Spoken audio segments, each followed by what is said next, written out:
أهلا بيكم، أنا سميعة علوبة. النهاردة هتكلم معاكم على موضوع اللي بتسأل فيه كتير: إزاي نعدي الأوقات الصعبة في حياتنا. طبعا كلنا، مفيش حد فينا ما بيبقاش عنده مراحل صعبة في حياته، وهي دي الحياة على رأي أغنية زي المرجحة، ساعة فوق ساعة تحت، وفي كلها مطبات. بس المهم فعلا ازاي نعود نفسنا ونعلم نمرن نفسنا ازاي نفوت من المطبات دي. طبعا احنا دايما نفكر نفسنا لازم نعمل اللي علينا. الامور صعبة، مش ان احنا بقى نيأس وخلاص نستسلم، لا، هنكمل نجتهد ونعمل كل اللي في مقدرتنا ان احنا نتغلب على الموقف الصعب، على حسب طبعا هو نوع ايه الموقف. انا هتكلم على ان دلوقتي ظروف العالم صعبة قوي، اقتصاديا، معنويا، حاجات كتيرة غريبة بتحصل، مقاسي بتحصل، ممكن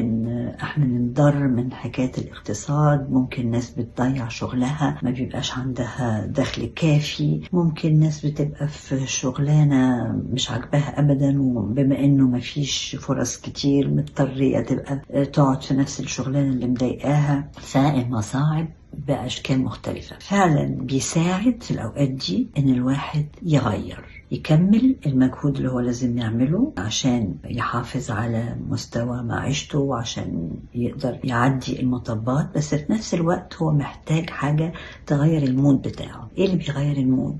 التغيير. برضو هقول زي أغنية عمرو دياب: حلو التغيير. مثلا هقول لكم أنا شخصيا طول حياتي بحب قوي الرقص الباليه والرقص المعاصر، وبحب التعبير باللغة الجسدية، وبحب الخطوط الحلوة اللي بتحصل وقت الرقص، بحب الجسم، الأشكال المختلفة اللي ممكن يعملها، وبحب المرونة بتاعة الراقص. أنا فعلا بقالي كتير جدا مش قادرة أرقص، لكن لسه بتمرن ولسه بدرب ناس كتير. لكن في فرق برضو بين التمرين الرياضي والرقص. في التمرين طبعا بنبقى بتمرن على قوة وعلى توازن، بس الواحد بيبقى واقف في مكانه، بيعمل مقاومة، بيعمل توازن، كل ده حلو قوي. بس مفيش الإنسيابية بتاعة الرقص، مفيش التعبير، مفيش الإحساس بالموسيقى.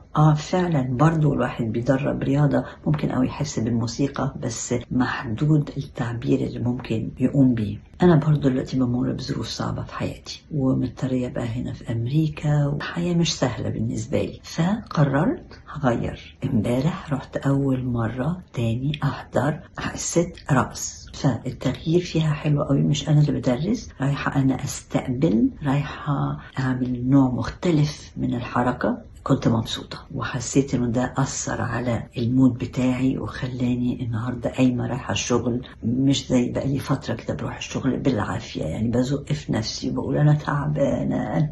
لا، قايمة عندي نشاط، لأني قررت إن شاء الله هروح على الأقل مرتين في الأسبوع، مرة أخد حصة باليه ومرة أخد حصة رقص معاصر. فالتغيير مفيد، كل واحد يدور على ايه اللي ممكن يعمله جنب الروتين اليومي بتاعه، التغيير اللي ممكن يعمله. في ناس بتكتشف انها تقدر ترسم، تلون، تغني، تألف، تكتب، فياريت تغيره. حلو التغيير وبيرفع من المعنويات. حاجة مثلا تضحك بالنسبة لي أنا برضو، غير إني أخدت حصص رقص، إني هبتدي فيها وابتديت خلاص. مش عارفة لو باين دلوقتي، بس قررت أحط لون في شعري. أنا من فترة كده لما شفت مخلية شعري لونه فضي كده، أو رمادي، أو مايل على شوية بنفسجي، كنت عايزة أحط فيه حتة بامبا. فأنا الصراحة رحت النهاردة زودت لون بامبا في شعري. التغيير محتاج كمان جرأة ومحتاج مخاطرة، فأنا خاطرت. هو مش حلو قوي عشان البامبا فائع، لكن أنا عارفة سألة البامبا ده هيفتح، هشوف كده كمان كام يوم هيفتح، ممكن يبقى بالنسبة لي أو تغيير، حاجة مختلفة، ممكن تكون تضحك شوية، بس تغيير.